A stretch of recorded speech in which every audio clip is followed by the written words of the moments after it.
internationally known. When I be on the mic, I'm internationally known, yo.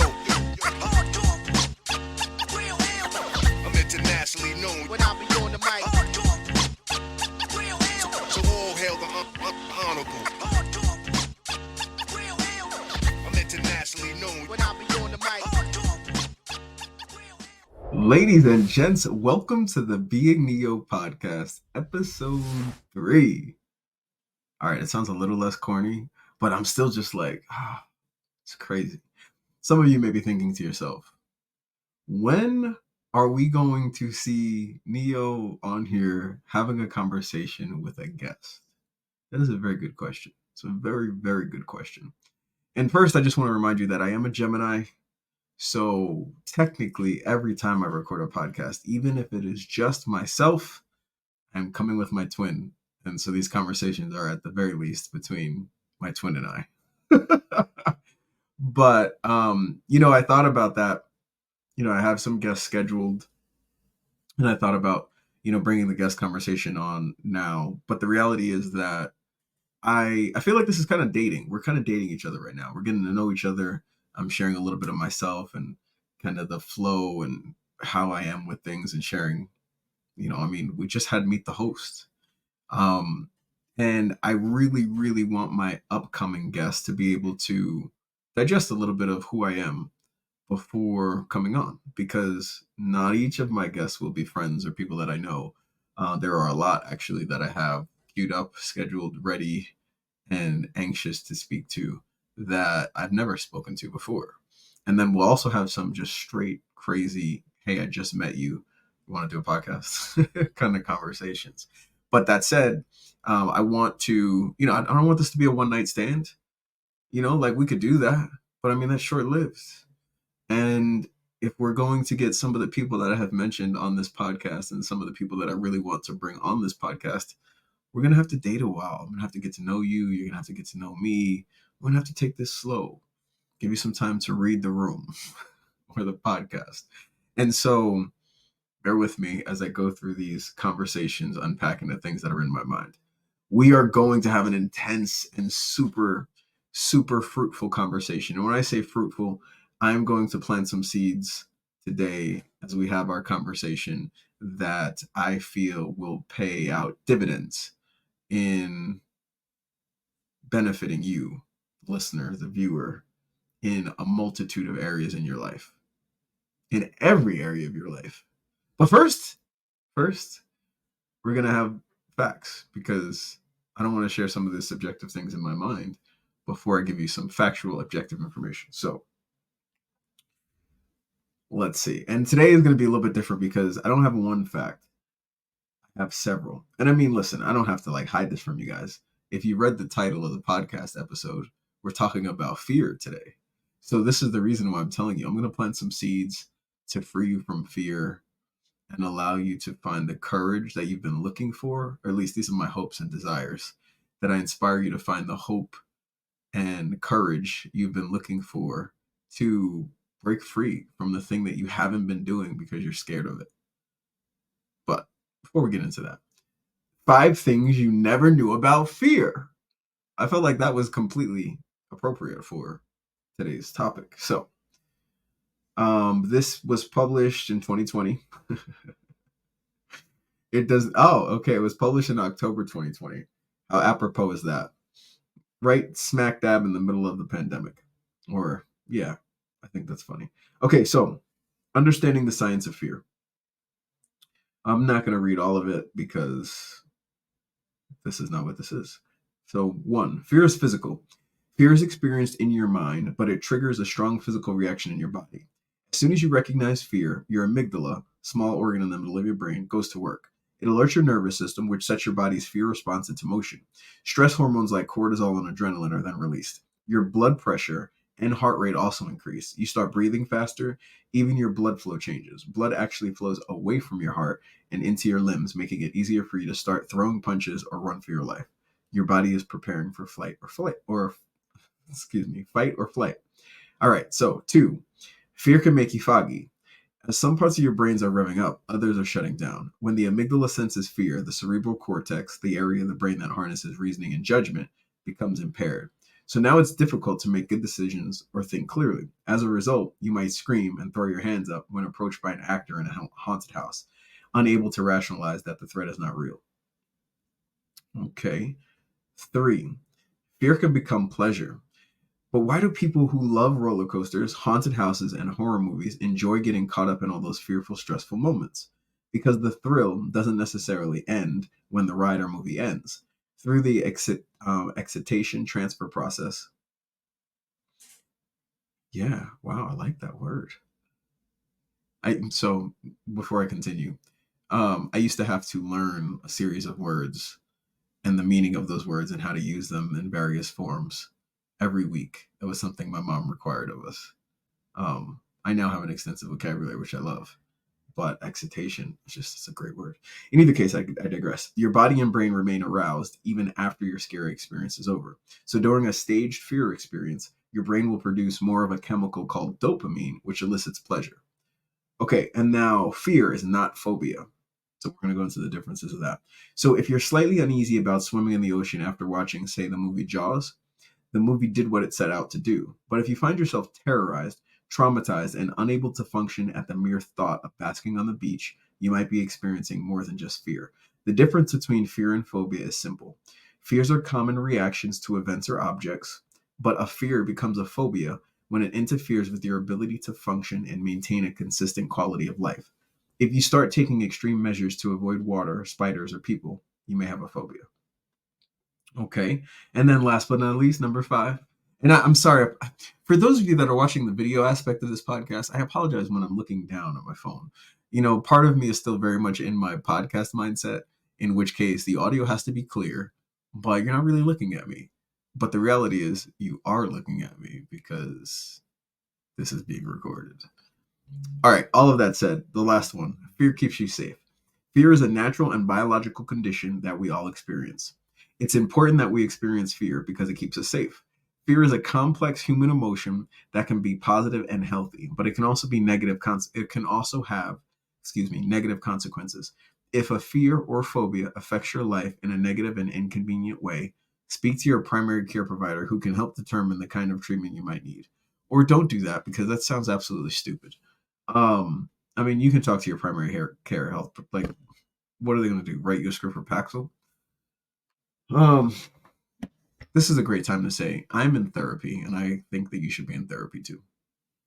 I think we all should be in therapy. But those things that we just talked about, and the reason why we're talking about fear today is because, as I have tried to express, and I hope I continue to make this point as important to me as it truly is, I'm sharing with you guys my life. I mean that. Like, this is me sharing my life with you. So, if you do not follow my social media, I know it comes up on the screen for those of you watching the video, but follow me, follow my social media. I feel like, again, as I said, I don't want this to be a one night stand. We're dating. This is going to be a very long courtship. So get to know me in all aspects of me. I share different things on social media than just here, obviously, on the podcast. And so if you find me even remotely crazy, follow me. It's Being Neo, Being period Neo, pretty much on every platform. The only difference is going to be whether or not it has a period in between the two words or not, with the exception of Twitter, that's different. But look, link, guys, click the link. Click the link in the bio, the descriptions, and all the places. And thank you, I appreciate it. So that said, if you were on my Instagram stories today, I shared a picture of, the caption was lunch with friends. And I had a plate with chicken wings and corn, and the other plate had just chicken wings. It wasn't a plate, it was a pan for a toaster oven that had wings on it, and it was on top of Logan's crate because me and my friend were in my very tiny apartment talking about life. She is undoubtedly one of my best friends here. She's one of my best friends in life, and I feel absolutely fortunate and lucky to have her as a friend. She'll know who this is, obviously, when I'm she told me, she's like, oh, you gave me a spoiler, because I told her, I was like, listen, I knew I was recording a podcast today. I knew episode 3 was coming out, but I wasn't really sure what I wanted to talk about. and then we had lunch. So here we are. Okay, so this particular friend, we've had these conversations throughout last year and this year, and she wants to start a business and leave her job. She has a great job. She's successful. Um, she does very well for herself, but she's not at peace. She hates it. Now, she's not the person I was dating. This she's just my friend. Um, but she, unlike the friend that inspired the whole fear over everything, is scared, like terrified. And she has two options right now. She wants to start a business, but she's not sure if she should start the business or buy a pre-existing business. We lost the light, people. Sorry about that. Yeah, you can still see me. I feel like the visuals are still good. All right, podcasting. So I'm like, okay. And we've been talking about this for a few weeks, and kind of I've been helping her think through, the business aspect of what decision makes most sense, and all of those things. Now, for me, it's different. I help my clients on a regular basis start businesses, adjust businesses, prepare their business to be sold, and make sure that it looks and evaluates properly for the people that want to buy it. Because just because you want to sell your business, most people don't actually have businesses. Most people still trade their time for money and are employees to a company that they own, but they're really not businesses. Most people are not learning and not understanding how to exponentially create and earn revenue. It's a whole nother topic for another podcast, but I will get some guests on. We will talk about it. It is something I'm strongly passionate about. And so, when she initially spoke to me about this is probably a year ago. She's like, I want you to show me how to make money. Like, teach me what you teach your clients. And I'm like, okay. And we've had this conversation over a year, and I have not taught her anything, honestly, until recently. And it's recently because she was ready. Like, I don't want to waste my time, and I don't want to waste your time. So, like, for instance, if you were to get on my calendar right now, you click the link in the bio, you schedule time on my calendar, you realize you have to pay for the time because you have a business and you want to start a business or whatever. And I get on the phone with you and I talk to you, and I'm going to ask you a few questions. When I ask you those few questions, your answers don't line up with what's necessary to start a business, and you're not willing to change those things, that'll be the end of the phone call, because I don't want to waste my time and I don't want to waste your time. I really love doing it. I love helping people start a business, change a business, grow a business, adjust a business, find more profitability in a business. Um, Man, it's something that excites me. So, my friend is here, and I'm asking her the questions. I'm asking her the questions I've been asking her for weeks. For weeks. Why do you want to buy this business? It's so expensive. What are you actually getting in buying this business? Yes, they're telling you this is the purchase price of the business, but what are you actually getting? I need to know real valuation and then the perceived valuation they're trying to sell you on, because there's a difference. And depending on what that discrepancy is, that's the truth. All right. So we've had that conversation, I don't know, a million times. Not a million. I'm exaggerating, obviously, maybe half a dozen times. And today I'm asking some more probing questions. And, you know,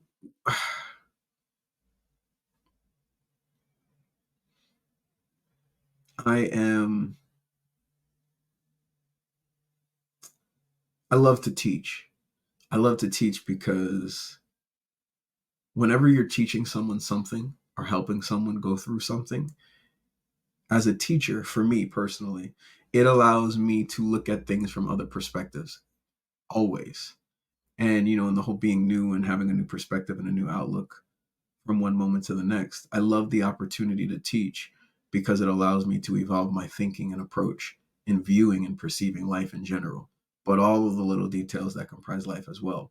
And so, when I ask questions, I always ask questions. I ask a ton of questions because I can't help provide clarity until I understand what's foggy and unclear. So she's my friend. And I mean, I love this woman. She is amazing. She is one of my best friends. And I'm looking at her answering my questions, and the first thing I'm getting is deflections. Like I'm asking a direct question and she's thinking about and responding with an answer that has nothing to do with the question I just asked. And this has happened a few times. And so I stopped and I was like, listen, the only reason that you're looking to take this direction of buying said business, oh, we lost another light, people. This is why you've got to charge your equipment. Technical difficulties are real. So I say this to her and I'm like, the reality is you're scared because the only reason you're thinking about buying this pre-existing business is because it makes you feel more comfortable in something that's very scary. Right? Yes or no? Like, I mean, I don't want to sit here and sound like a fortune teller, but like, yes or no? And she was like, yeah. She's like, that's true. I am. Like, and I want this to work and I want it to be successful and I want all these things. And I'm like, I know, I get that. But you're scared. And the reason that you're not evaluating the other option, which is you start your own business fresh, is because you're scared to do that. So, all right. So we're gonna go down the rabbit hole of business for a minute. And then we're going to switch gears and then just relate this fear aspect of how we conduct our lives and how it relates to peace. Because I keep talking about peace on every episode, and I don't see that changing anytime soon. Guest, no guest. It's this thing that for me is my new North Star in directing every decision I make. I mean, every decision, whether or not I click snooze in the morning, whether or not I walk to the gym, walk in the gym, and then turn around and say, you know what? I've only gotten a combined 6.5 hours the last 2 days. Though I want to put this physical stress on my body, I need to rest and walk out of the gym and go home. Which, by the way, this is another plug. Follow my social media. That happened yesterday. And just for the time checks, right now it's 11:17 p.m. So it's an early recording of this podcast. So fear, the comforting and security of doing the other thing. And then the other aspect was time. Well, I feel like this is going to be faster. And so before I went into why I didn't agree with those things, the first thing I said was, listen, you should never make a decision about anything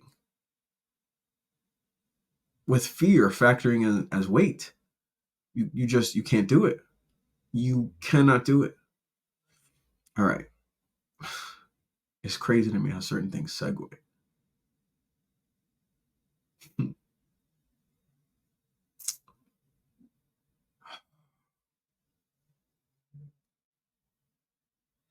When I said I was going to come on here and share my vulnerabilities and my insecurities, I mean that.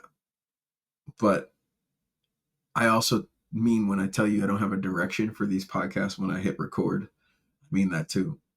And so I had not even thought about this, and it just hit me like a ton of bricks.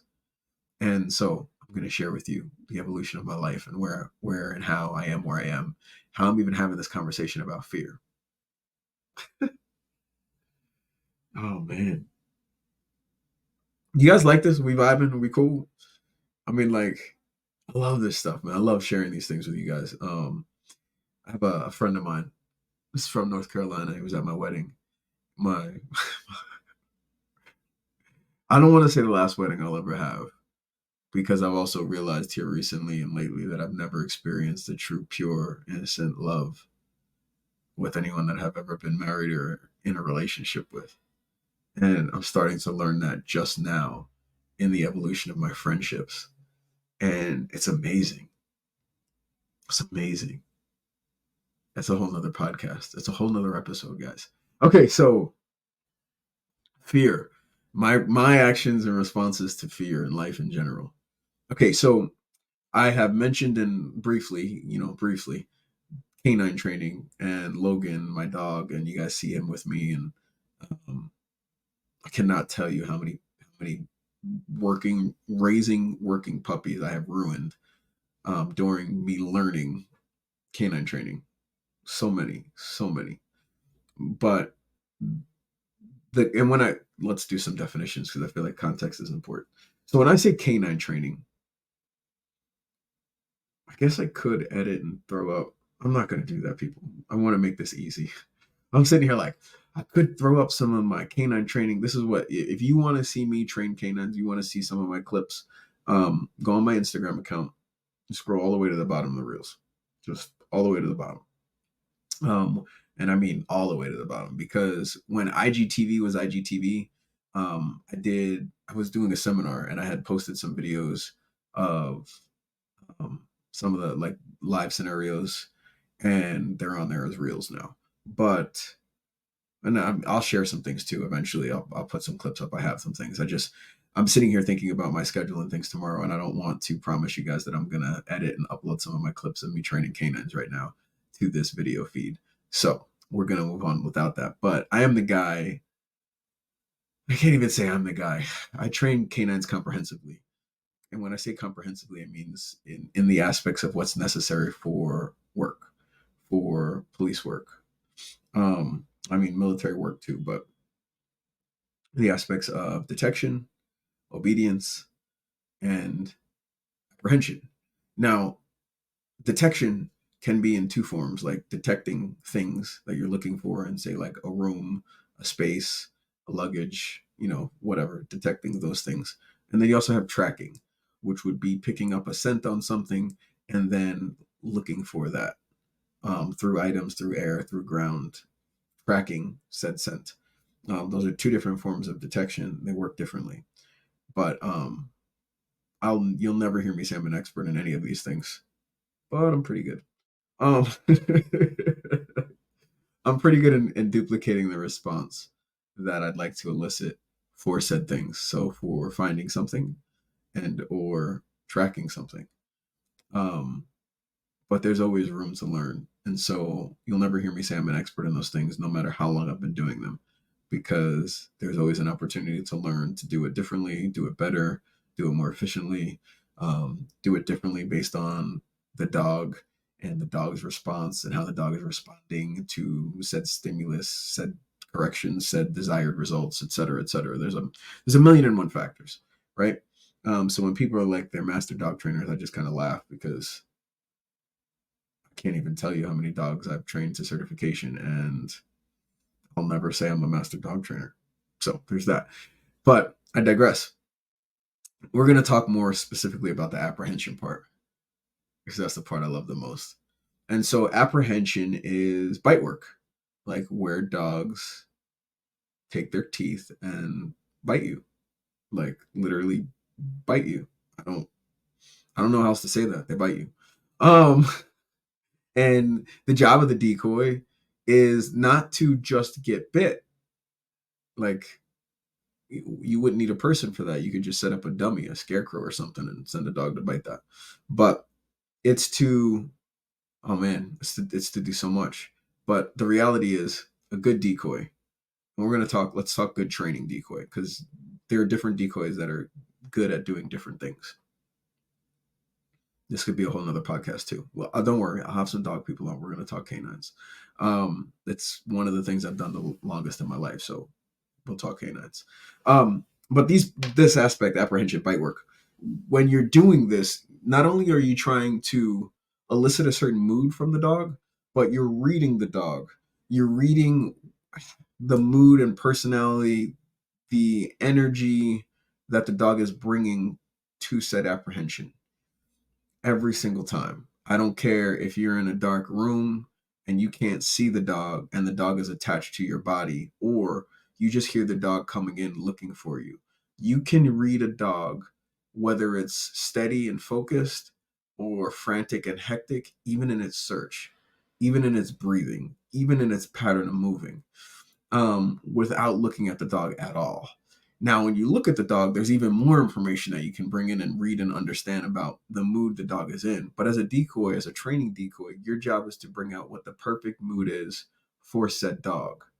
For said dog, because there's not one mood that fits all in terms of the best, right? Like some dogs work better, think better in a certain type of drive. I'm not going to go into the conversations right now about drive. We can do that in a whole nother podcast dedicated to canine. But The point in all of this is there's a science to it. There's a lot to it. And it's fun and it's exhilarating. And then after they bite you, you're also then working some more because you want to elicit a good bite, a better bite, and then a best bite from this particular dog that you're working. And so there's aspects of doing that that elicit the responses that you're looking for. So all of these things are happening.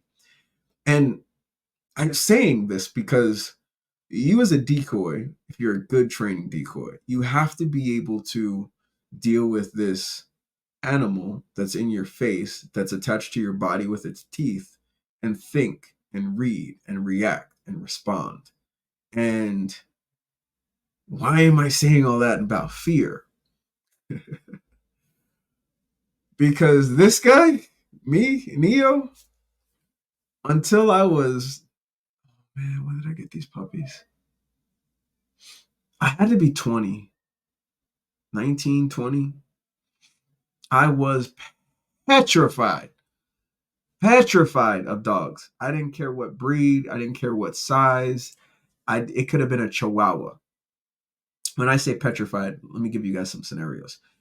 First grade, first grade. So I'm 6 years old, 6, 7, however old you are in first grade. And my neighbors had a poodle. His name was Tuffy. It was a little white miniature poodle.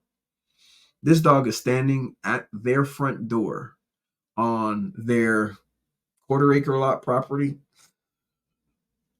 barking at me at the front door, y'all. He's not at the street. He's not where I am. He's at the front door. This dog caused me to scream and cry until my then granny came outside and walked me past said dog that had not moved off of the stairs. And I'm telling you, I was 6, and that would have been a very my feelings at 19 would feel the same, but my response physically would be a little bit different because I'm 19, right? I can't let anybody see me sweat. And a miniature poodle, I'll have to defend myself. But the fear aspect, the fight or flight that we talked about in the beginning of this episode for facts was absolutely 100% real at 19. Now, some of you are asking, you were that scared of dogs at 19? How in the world did you end up training police? What? Okay. Wow. We're going there. Okay, so I'm not going to share names. I'm not going to share names. But I feel like I just have to keep that as a rule of thumb for everyone, with the exception of guest names and stuff like that. So I have this girlfriend, this Polish girlfriend, and I say that because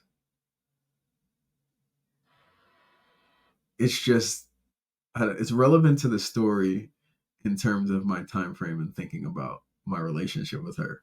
But it was also like the recognition and understanding that the cultural differences between the US and Poland, like me trying to explain how I could be my size and scared of tiny dogs or puppies, is like, it's unfathomable.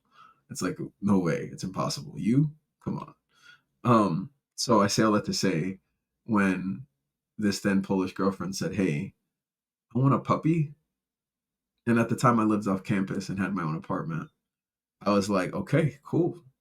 How am I going to say no? My girlfriend wants a puppy. Okay. Okay. These are some of the dumb things men do for women. Because I'm petrified of puppies. I'm petrified of dogs in general. I'm gonna get a puppy. Okay, cool. She wants a boxer puppy. I'm like, okay, boxers, I guess. They look cool. Like I can see myself walking a boxer and not looking like a punk. And I'm thinking to myself, okay, but they're also, kind of mellow, so I can do a boxer. Y'all, she finds a breeder in New Smyrna Beach, Florida, because this is where I'm at, Embry-Riddle. The breeder has 2 puppies left. Now listen to what I'm saying. Disclaimer: if there's anyone here, Get on my calendar, click the link in my bio if you choose to get a puppy or you'd like help thinking about planning through what to do or what not to do and going even in selecting the breed choice because people oh, there are right breeds for right people and wrong breeds for wrong people.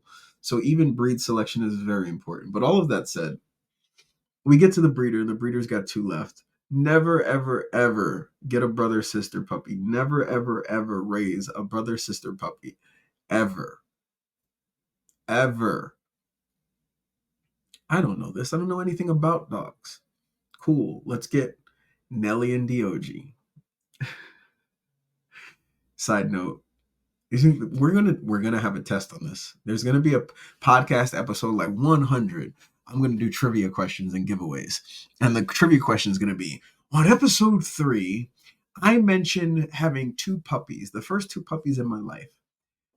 The first trivia question will be, my girlfriend was from what country? And then you'll have to be like, oh, she was Polish. And then the other trivia question will be, what were the puppies' names? I can see this happening already.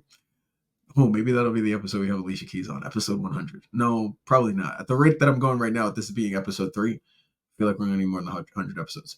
But in either case, Nelly and Dog. And Dog was literally as you hear it sound. D-O-G. Dog. Those are the names. Nelly and D-O-G. D-O-G. My neighbor, the same neighbor. Oh my goodness, these are great trivia questions for that episode 100. My neighbor, the one with the poodle, Tuffy, it was his dog's name, Dog, that I stole to name this other puppy. We get these two puppies. It is what it is. We get the two puppies. I come home one day after we broke up, and I'm caring for these puppies. To make this long story short, and the puppy ate a hole through my apartment wall. I mean, like a clear hole to the point where I could see the adjacent apartment connected to my apartment because puppies should never be put in crates. And so I had a galley kitchen and I had a big piece of plywood on one side of the galley kitchen where you could enter and leave so that they couldn't go anywhere. And then the kitchen's linoleum. So, if they peed or pooped or whatever, I could just clean it up. Perfect. Until it wasn't. When they decided they give up trying to eat through the plywood and they ate through the sheetrock. Now I'm sitting here as a teenager, a kid, with a hole in his apartment. Luckily, my dad's in construction. So, what did I do? Got some spackle, got some sheetrock, and repaired the hole. Painted the hole, and then textured the wall.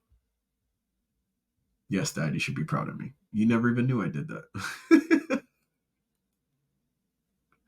All right, so now, when this happened, I'm pissed, okay? Like, freaking pissed. So I'm like, I don't know what I'm doing. I'm not with the girl. I'm not with my girlfriend anymore. So I've got to figure out what to do with these puppies. Like, I got to train them or something. So I throw them in the car, pissed. And I go up to the local pet store. I think it was a PetSmart at the time. And I get approached by this dude who looks at me. He looks like an asshole. He looks at me. He's got these dark sunglasses on, tack pants. He looks like I look now. And he questions me about why I have these two crazy puppies bouncing up and down in this cart and why I look so angry. And I'm like, look, dude, unless you're going to help me train these puppies. And so I tell him, I'm like, yo, this is what happened, blah, blah, blah, blah, blah. And he starts laughing at me. And I'm like, you are an asshole. Long story short, he turns out to be a sheriff's deputy. He invites me out to train ridiculously early in the morning on a Saturday and says, come out here, gives me an address. He said, call ahead of time. He said, but if you come out here on a Saturday morning, I'll show you what to do with these puppies that had a ton of drive. And I was like, are you serious? He's like, yeah. He's like, we meet to train Saturdays, blah, blah, blah. He has a canine, German Shepherd. So I was like, okay, cool. Now, at the time, I'm working in a nightclub. I'm a bouncer. I was a bouncer pretty much all through college. Really amazing stories about those times, by the way. Just reflect back on the pictures I was talking about, the spring break and Girls Gone Wild. We will absolutely talk about some of the nightclubs and security and things I've done throughout my life and some of the crazy experiences. But I digress for this moment right now. I'm working at a nightclub Friday night. Obviously, I have work, which is Saturday morning, and I'm talking butt crack of dawn. So my thought process when he gave me all this stuff is like, there's no way in the world that this is gonna happen. Like I'm not gonna make it at this time. It's a god awful hour. So no, it's not happening. This Friday night, man, if you've ever worked security or if you've even just been a fighter, um, once your adrenaline drops a bunch of times, once that pumps through your system a few times, it is tough to go to sleep. So this particular night was like wall to wall fights all night long. I loved it. It was a great night. Those are the nights that go by super fast. You have a good time and you're pumped, but it's like impossible to go to sleep. So when I get home off of work, I can't go to sleep. I'm looking at these puppies. They're whining. I can't go to sleep. They can't go to sleep. So where do we go? We go to meet this guy for training because I'm up and I got hooked. When I first got to this field, they were running hot boxes. For those that you don't know what hot boxes are, excuse me. Um, you you have a guy in a box. It's a small box, but big enough for a human to go in. And you're running the dog for scents. And so the dog is running to each of these boxes for scent, trying to find the human. So this is like the tracking phase, but detection too, because it's tracking because depending on where you're at, and if you're, this is usually outside, um, an outside thing, the dog's going to pick up air and stuff like that, depending. And so it's kind of a combination, and it's also a larger space than say detection in a room or enclosed area that's small. All of that said, dog alerts on the box, and then you have certain responses that you can go. Most often when you get to the point where you're doing bite work for apprehension, you're gonna pop the door open and give the dog a bite on a sleeve or a suit, depending on how the scenario is set. So I've never seen any of this, right? This is the scared guy. I'm scared of the puppies that I have, right? And they're my puppies. And so I see this and I'm like, what the fuck? I'm just like blown away, like holy shit. And I'm watching all these guys run their dogs. And the dogs are like amped, excited. I'm listening to them bark. But most importantly, I'm looking at this guy get bit and get bit again and get bit again and get bit again and get bit again and get bit again and get bit again. And I'm like, okay, so it must not hurt. Like it must not hurt. Like, so I'm asking, I'm like, does this hurt? Does it hurt when they get bit? And he's like, oh, you want to find out? And I'm like, fuck no, are you kidding me? Third training session. I'm dying to get bit. Please, please, please, please, please. I want experiences. I want experiences. I want experiences. I finally get bit. I'm hooked. I am absolutely unequivocally hooked.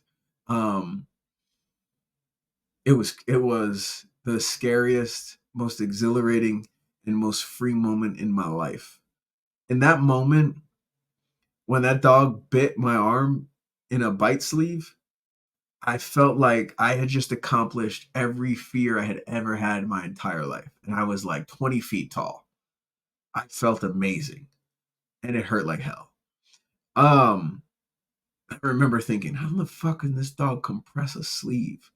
Like, so it wasn't a bite suit, it was like a sleeve. And the materials and conditions of biting and textures and everything are really different. But it is absolutely possible to experience pain and do bite work.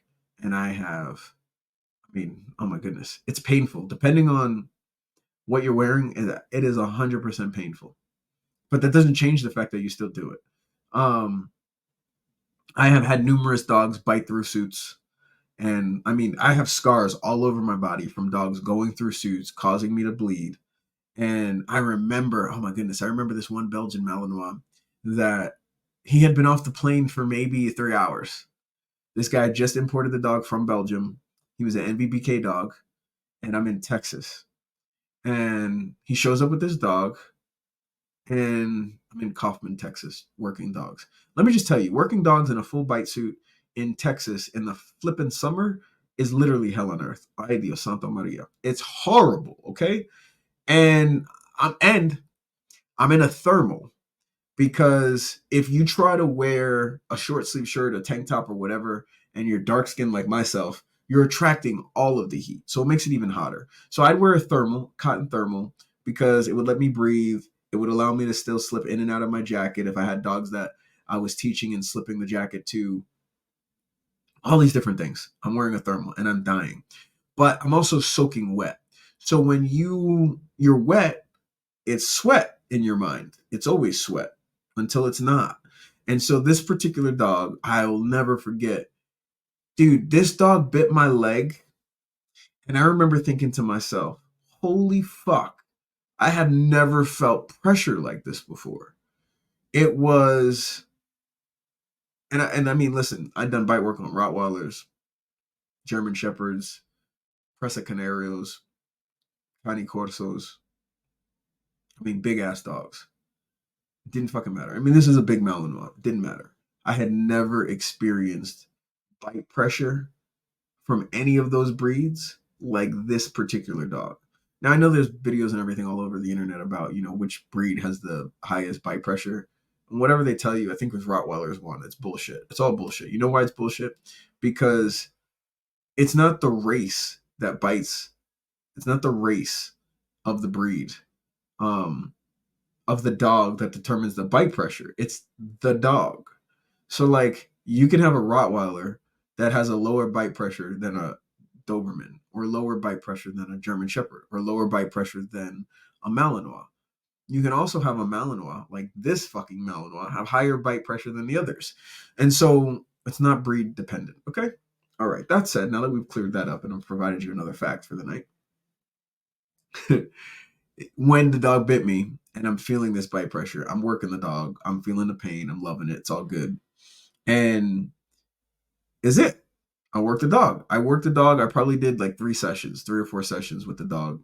Dog was a leg dog. Guy was using the dog for Mondio ring.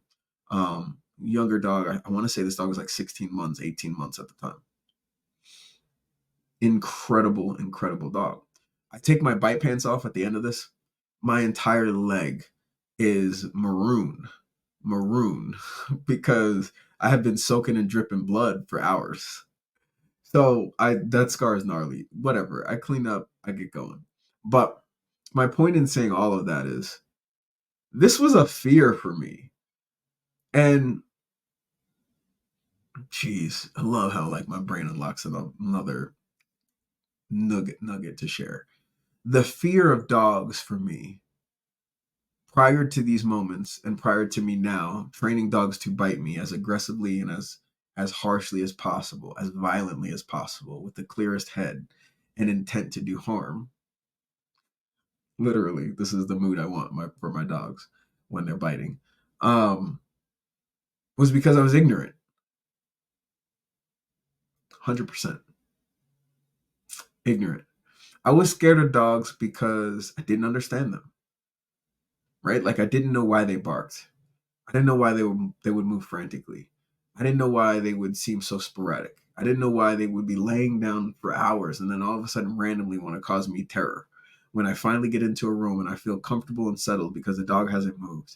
And as soon as I let my fucking guard down, this damn dog wants to get up and go look for a ball or something.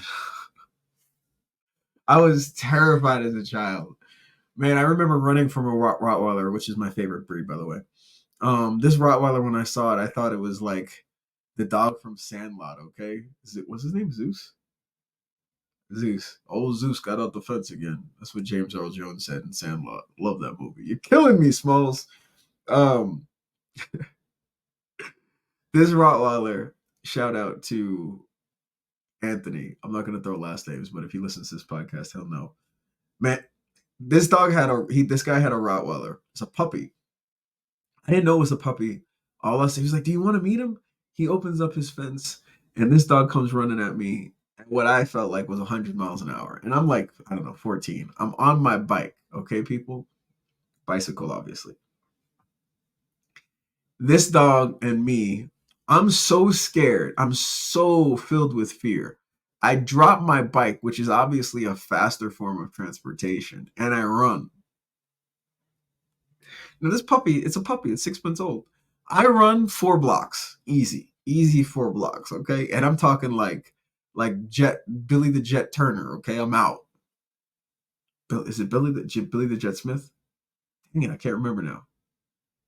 I know it's the Jet, and I know it's Billy. Somebody let me know. Comment what his name is in Sandlot.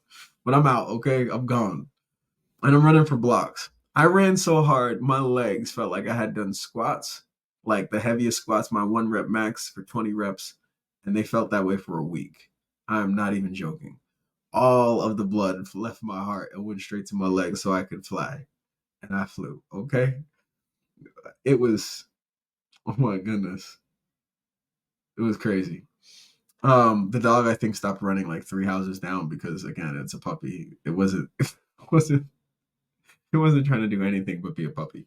But I was ignorant. I didn't know anything about it. I couldn't understand it at all. I never tried to understand it because I was so paralyzed in fear. And so why am I saying all that now? Because the reality is, most often our fear comes from an ignorance in every aspect. And I don't care if we're talking shit, someone pulls a gun on you and you're terrified. But why? When something like that happens, people think, I was scared because I thought I was going to lose my life. No, that's not why you're scared. As you process it after the event, yeah, like, oh my God, I was scared because I thought I was going to lose my life. I feared for my life. But that's not what drove the fear. The thing that drove the fear was you didn't know what was about to happen next. And the possibility of you losing your life was real. But the losing your life thing wasn't the fear. Why do I say that? Because people that die in car accidents, they don't fear for their life before impact.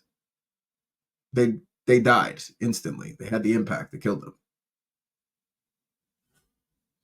Right? There wasn't like this long period of time that they were processing this. Accidents happen in split seconds. And in those seconds, they die. Okay, so some of you are like, oh, this is very subjective. This is why I give the facts at the beginning, okay? All right, so now you think about the person that's, I don't know, hostage situation. The fear that you have is, yes, there's the possibility of death, but if I told you, hey, you're not going to die, you're not going to sit there and be scared. You'd be like, okay, cool. Just, let me know when this is done. No fear. The fear is the lack of the outcome. You don't know what it's going to be, which is an ignorance. People use the word ignorance and they get like, oh my goodness, ignorance is so bad. No, it's the reality. It's ignorant. You just don't know the outcome of something. And so you're ignorant to it. So in business, full circle, when I'm working with a client that has fear about changing the business, starting a new business, closing a business, I do the same things I would do for myself, which is, why don't you remove the ignorance? Because if you remove the ignorance, now you're not going to make the decision based on fear, because now you know. And if you know, even if you know more, because you're never going to know everything, no one knows the future, you can reduce your fear and meet it where your courage level is a little bit higher, and then make the decision that's best for you. So let me say that again. I'm just going to rewind. When you reduce your ignorance, meaning when you find out, when you investigate, when you respond to the questions about the said results of what is possible, and you reduce your ignorance to such a level that your courage meets that level of ignorance and exceeds it, you will then make a decision that is best for you, free from fear, free from debilitating fear, where courage allows you to move forward. And so now, courage. I introduced another word into this whole equation of peace and fear. Well, there's courage, because you can't have courage without fear. Courage is literally taking action in the presence of fear and continuing to make a decision. I will never pretend to know what it's like to have served in the military or being at war. I have plenty of veteran friends, huge amount of respect for veteran friends. But I have kicked in plenty of doors and been in very fearful situations. And in those very fearful situations with guns and bullets and things involved, People have actions and choices to make. And people that have never been in those situations before respond differently than people that have and know how they will respond. What do I mean by that? I mean, you don't know what the fuck you're gonna do when the shit hits the fan, and you don't know what the fuck the person to your left or right is gonna do until shit hits the fan, and then you see how they react. Now, you can count on that the second time, the third time, or the fourth time, but if no one's ever been in it, you don't know what the fuck they're gonna do when it happens. It's like what Mike Tyson, what does he say? Everyone has a plan until they get punched in the face. Like, for real. There's all the training in the world. I don't give a fuck. All the training in the world. But if when shit gets scary, your person is not thinking clearly and not able to use said training to get them through said situation, don't rely on them because you'll be fucked. And that's just real. So, all of that said, you should always be looking to reduce your ignorance.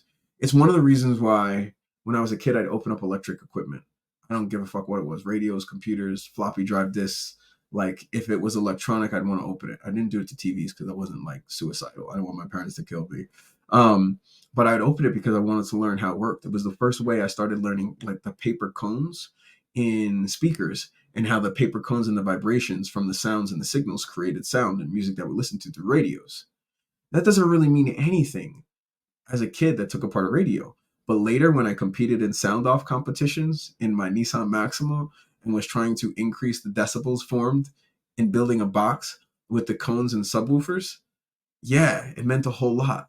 And that was from eight. I didn't know anything about cars and stereos, none of that stuff then. But those things connect, those dots connect. And so my point is this: we all have fear. It's natural to have it. It's the reason why we stay in relationships way too long, because we're scared of, what am I going to do without this person? What is life going to be when I have to get to this next stage? We stay in jobs for way too long because they pay me really good. What if I can't find a job that pays me this well? What if I can't find a job that gives me these benefits or these vacations, or, has this flexibility with what I need to do with the kids and their schooling and the PTA, and, or, the fact that I can work from home, or, what's going to happen if I tell my wife that I don't enjoy sex with her? I don't enjoy sex with him. I can't say that. I can't quit my job just because I'm not happy here. I don't have money to feed my kids tomorrow if I stop work. What if? We live in this space. So I want to give you the opportunity right now to be Neo. Whatever the thing is that you're worried about not doing, I want you to do it. Tell your wife that you want a divorce. Tell your husband that you want a divorce. I didn't tell you go get the paperwork. I said tell them. Why? Because you can't have the conversation until you tell them. If sex sucks, tell them. I want you to open your mouth and I want you to tell them. Maybe you write it to them. Maybe you don't send them a fucking text message. If this is like, don't do that. But tell that person the thing that you need to tell them. Excuse me, I'm lying. Send the text message. Because it's better that you communicate it in some way, shape, or form than not communicating it at all. And maybe your courage and the ignorance threshold is only at the level of you being able to send a text, which is still better than not taking an action. So send a text message, but do the thing. Do the thing. And the only thing that can constitute doing the thing is absolutely doing the thing. Write them, talk to them, have the conversation. If you're depressed, say it. Tell somebody. If you've been thinking about taking your life, tell somebody. If you're in a shitty fucking mood, tell somebody. I started and I opened this up with the aspect of my love for my friend and learning love in friends differently. And I'm telling you, like, never in my life have I known friendships the way I have learned them the last few years. I mean that. And it's been amazing. But that said, your friends and the people that are there, you've got to communicate. And when you communicate those things, you can then have the conversations. And at the very least, understand who you can communicate with and who you can't. Because how those people respond, what they say, how they respond and react to what it is that you shared will allow you to know where they are in the position that they have in your life, which will also allow you to know how to move forward in peace. All right, guys. So I don't want to make these episodes so long. I have so much more I want to say about it, but conquer your fear, find your courage, and reduce your ignorance. And I don't care if you have a phobia. I don't care if you're just scared. If you have a phobia, I would say talk about it in therapy, because remember, I am a huge advocate of therapy. Like seriously, therapy, therapy, therapy. It's important. Your mental health is vital. And I don't care how many children you have and the best parent award that you'd like to win. If you do not take care of yourself first, and that includes your mental health, it is impossible for you to be a valuable asset and a positive aspect and to do and have and create the life for your children or those around you that you want if you are not taking care of yourself. So please talk to someone. I don't care who it is, but talk to someone. All right, guys, I am out. Thank you so much for taking the time to listen to this episode. And guys, please, please go to the freeyourmind.store website, buy a shirt, a mug, or a hoodie. Rep your peace and give others the freedom to do the same by them viewing you rep yours. And share, share, share, share. Sharing is caring. But I'm seriously, I can't get to 1,000. I can't get to 1,000,000 without you sharing. So please share. And I don't care with who you share it with. Share it with somebody. Like, comment, subscribe, click the bell, notifications, all of those great things too. And stay tuned for episode 4. I promise you that one will be coming sooner than you know it. But for now, peace.